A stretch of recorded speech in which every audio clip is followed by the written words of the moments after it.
बैठते, पीछे भी लोग बैठते हैं, पत्थल वाला, उसी पे हम बैठे थे। भैया लोग अगल बगल खड़े थे।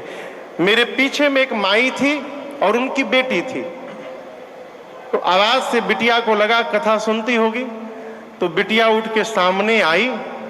अब मुझे देखी तो नाचने लगी। मम्मी को, माँ को बोली महाराज जी बैठे हैं माँ।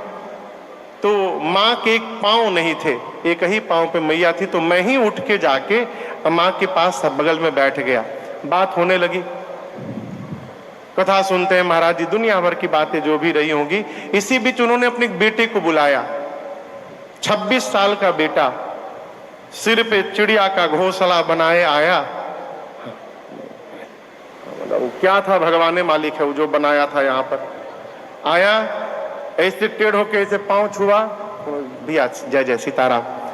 माँ बोली महाराज ये कुछ करता नहीं है, क्या होगा इसका?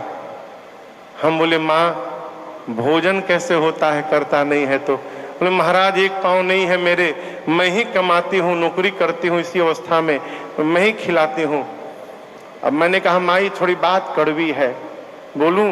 तो कहिए। क्योंकि ये करता नहीं, ऐसा नहीं है, आप नहीं करने दे रही हैं इसको।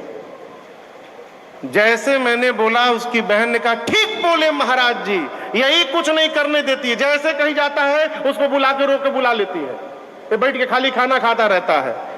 आराम से क्षमा करिएगा, आपकी संतान बड़ी हो गई और यदि आप घर में बिठाकर भोजन करा रहे हैं, आप अपने हाथों संतान की हत्या कर रहे हैं, आप ही उसके दोषी हैं। आराम से प्राप्त होगा तो कोई कुछ नहीं करेगा। निकालिए, रगड़ाई कराइए। अभी मैं गया था अमेरिका कथा गाने, वहां एक कल्चर मैंने देखा, भगवान करे यहां ना आवे। वहां बच्चे, बेटा हो चाहे बेटी, 16-17 साल के होते हैं, माई बाप घर से बाहर फेंक देते, जाओ कोई मतलब नहीं। बच्चे यदि कॉलेज में पढ़ते हैं और बच्चों को पता चल गया कि ये अपने माई बाप के साथ रहता है तो इंसल्ट होती है, लोग हंसी मजाक उड़ाते। बताओ तुम इतने बड़े हो गए, मम्मी पापा के साथ रहते हो। माता पिता बच्चों को बड़ा किए, अब घर से निकाल दिए, तुम जानो, तुम्हारा काम जाने, कैसे भोजन होगा, कैसे कमाओगे, कोई लेना देना नहीं। जहां मन करे वहां रहो। सर है ना, आप भी सर होके आए वहां से, इसीलिए वहां फादर्स डे और मदर्स डे बना। कम से कम साल में एक बार अपनी माई बाप की याद करके लड़का ढूंढट ढूंढट पहुंच जाते हैं। ये वहां का कल्चर है, ये हम आप नहीं कर सकते। लेकिन संतान यदि पढ़ाई पूरी कर ले तो उसको किसी न किसी काम में लगाइए।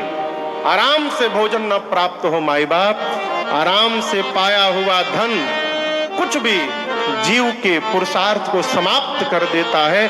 हमारे महाराज जी कहते हैं बेटा जो संपत्ति जितने आसानी से आए, समझना विपत्ति आ रही है, दूर रहना। और वो कठोर बात कहें, ससुरारी के धन भूल के भी नहीं छूना चाहिए।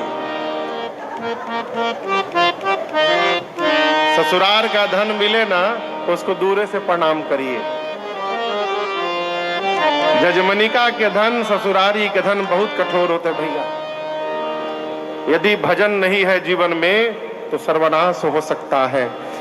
जीवन में अपने पसीने से कमाए हुए धन से ही हम और आप सुखी हो सकते हैं, दूसरे का धन हमको सुखी करने वाला नहीं है।